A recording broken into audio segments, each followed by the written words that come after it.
Town area committee versus Prabhudayal 1975। Facts of the case देखते हैं। तो फैक्ट्स ये है कि प्रभुदयाल प्लेंटिफ ने एक बिल्डिंग के पुराने फाउंडेशन पे, जिसे गढ़ी कहते थे, 16 दुकानें बनाई बिना यूपी म्यूनसिपैलिटी एक्ट के सेक्शन 178 के नोटिस या सेक्शन 180 के सैंक्शन के। टाउन एरिया कमेटी, उसके चेयरमैन और वाइस चेयरमैन ने इन कंस्ट्रक्शन को तोड़ दिया, ये कहकर कि ये इलीगल है। प्लेंटिफ ने क्लेम किया कि डेमोलिशन अनलॉफुल था क्योंकि सेक्शन 186 के नोटिस में सिर्फ 2 घंटे का टाइम दिया गया, जबकि सेक्शन 302 के हिसाब से रीजनेबल टाइम देना चाहिए था। उसने ये भी कहा कि नोटिस तब दिया गया जब वो टाउन से बाहर था और डिफेंडेंट ने मैलिशियसली काम किया जिससे उसका 1000 का लॉस हुआ। ट्रायल कोर्ट ने सूट डिसमिस कर दिया, ये कहकर कि कंस्ट्रक्शन इलीगल था और नोटिस सफिशिएंट था। पहला अपीलिएट कोर्ट ने इसे रिवर्स किया, डिफेंडेंट्स के खिलाफ डैमेज दिया except state of UP malicious intent के बायस पे। केस इलाहाबाद हाई कोर्ट पे सेकंड अपील के लिए गया। तो अब इसके इश्यूज़ के बारे में हम देख लेते हैं। तो इसके इश्यूज़ ये थे, सबसे पहला इश्यूज़ ये था कि क्या प्लेंटिफ बिना लीगल राइट के इन्फ्रिजमेंट के कंपेंसेशन क्लेम कर सकता है।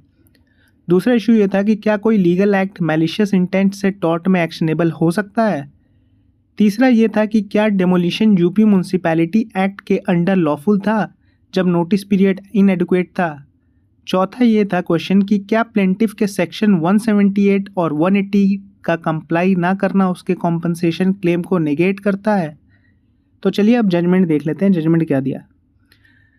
तो जजमेंट ने Allahabad high court justice Hari स्वरूप के अंडर ने डिफेंडेंट्स की अपील को अलाउ की और अपीलेट कोर्ट का डिक्री सेट असाइड किया। प्लेंटिफ का सूट डिसमिस हुआ क्योंकि लीगल इंजरी के प्रूफ के बिना कंपनसेशन नहीं मिल सकता बेस्ड ऑन डैमनम साइन इंजीरिया। तो अब हम रीजनिंग देख लेते हैं कि क्या कोर्ट ने क्या रीजनिंग यहाँ पे लगाई। तो कोर्ट ने कहा कि डैमेज के लिए प्लेंटिफ को इलीगल एक्ट और लीगल राइट का वायलेशन प्रूव करना ज़रूरी है, सिर्फ फाइनेंशियल लॉस काफ़ी नहीं। प्लेंटिफ के कंस्ट्रक्शन सेक्शन 178 और 180 के अगेंस्ट थे, इसलिए इलीगल और सेक्शन 186 कमेटी को डिमोलिश करने का पावर देता है। नोटिस का इशू इरेलेवेंट था क्योंकि प्लेंटिफ का लीगल रिक्वायरमेंट डिमोलिशन को जस्टिफाई करता है। मैलिस को इमटेरियल कहा गया क्योंकि लीगल एक्ट चाहे मैलिशियस क्यों ना हो, टॉर्ट में लायबल नहीं होता। अब यहाँ पे डैमनम साइन इंजरी अप्लाई हुआ, मतलब प्लेंटिफ का लॉस रियल था पर लीगल इंजरी के बिना कॉम्पनसेशन नहीं मिलता। तो ये रहा एक लैंडमार्क केस जो कि डैमनम साइन इंजीरिया के ऊपर लॉ ऑफ टॉर्ट से रिलेटेड है।